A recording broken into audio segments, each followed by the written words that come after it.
Hiu.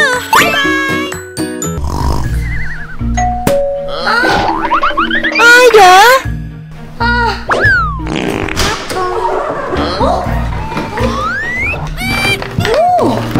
Cửa hàng Bororo. Nhìn ngon quá à. Mì ramen cây, đặt món nào. Wow, nó bự ra kìa. Còn gì nữa không? Wow, pizza. Mình sẽ ăn hết luôn.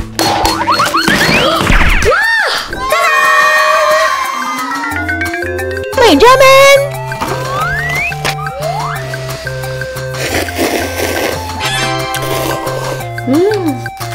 Kim bắp tam giác.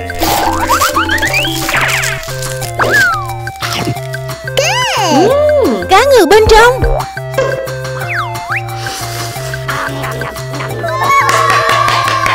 Tôi bất kỳ đen. Mì đen.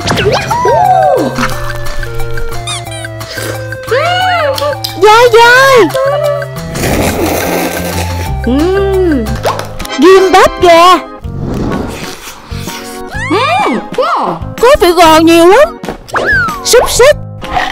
Ngon quá.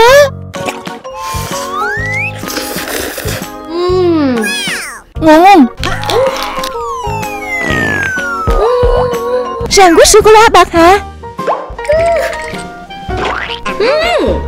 Đúng là nó ngon thiệt luôn. Pizza. Pizza bulgogi.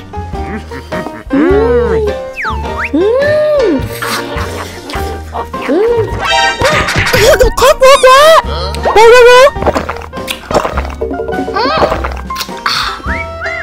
Sữa. Tiramisu. Mình muốn ăn nữa. Mình muốn món tráng miệng. Chuyện gì vậy? Tạm biệt.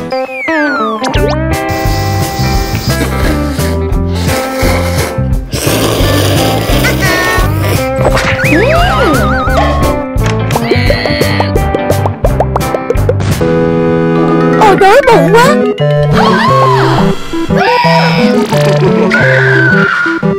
Mình sợ quá.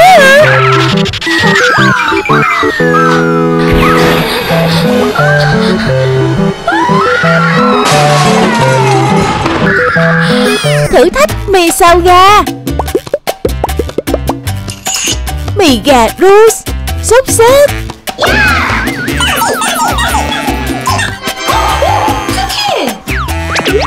Nóng quá hả? Ngon lắm luôn. Rất là ngon.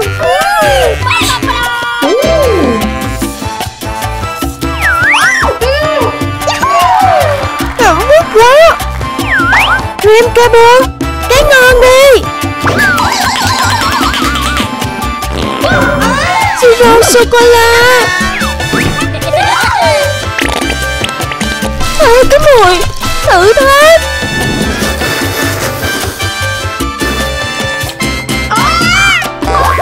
Ngọt và cay. Mì spaghetti. Vô cái nào ngon đi. Làm ơn. Kim bắp tam giác. Đã quá, cái này ngon nè.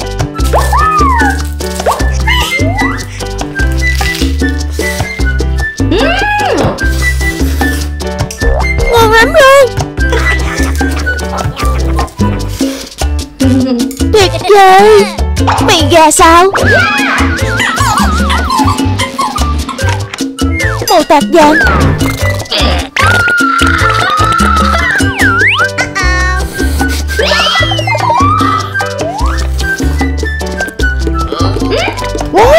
Ngon mình nghĩ á.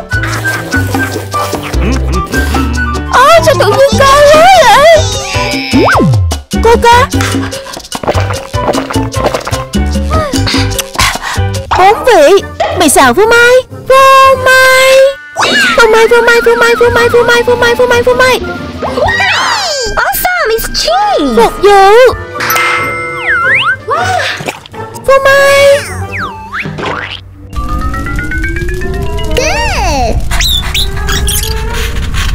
trộn nó lại. Mùi phô mai thơm quá. Mì rất ngon nhưng mà béo quá. Mì gà phô mai kielbasa.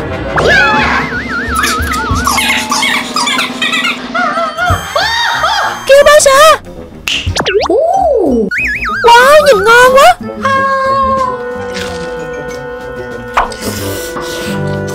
Ngon nhất luôn.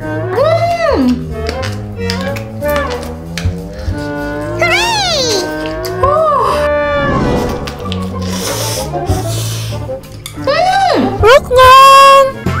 Carbonara.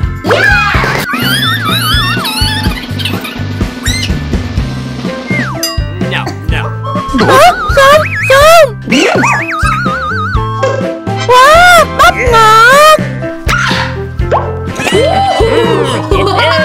Mình thích bắp.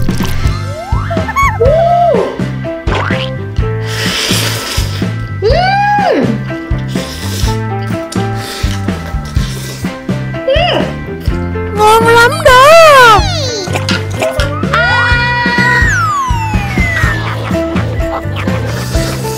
Mì gà chả chan, giờ cái nào ngon?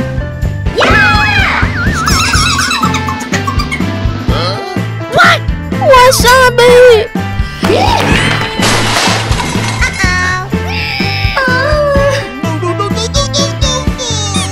Wasabi. Chắc là nó kỳ lắm á. Thử thách.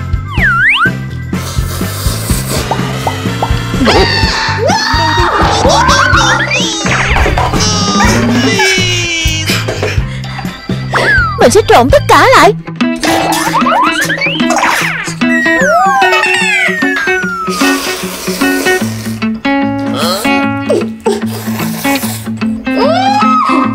Vị gì mà kỳ quá. Không được. Đói bụng quá.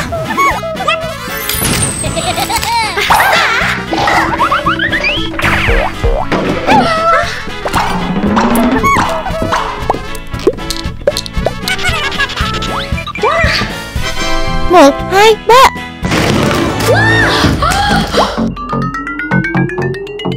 Mì kim chi khô.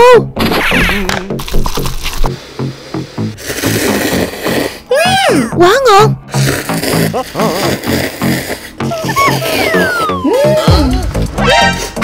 Đừng đi. Kim bắp tam giác. Ngon quá. Ăn chung.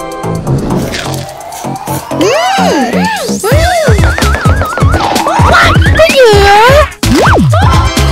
Là súp ramen của mình. Gà xiên que. Có nước. Coca-Cola.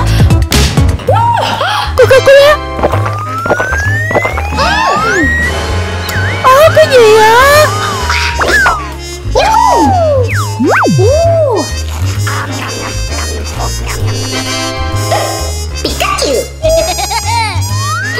Ăn một miếng luôn. Nhãn dán Pokemon. Xem nào. Được.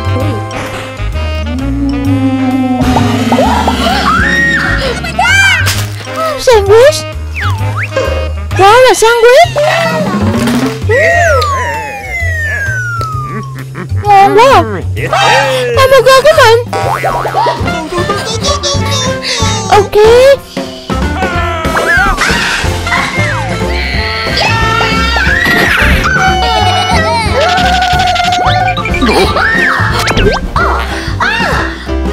Cái gì vậy? Cậu bé bút chì.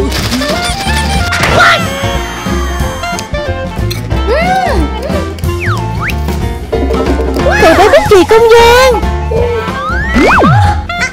Nó nhỏ hơn kìa. Mình sẽ ăn cái khác. 1, 2, 3. Cái gì vậy? Tạm biệt.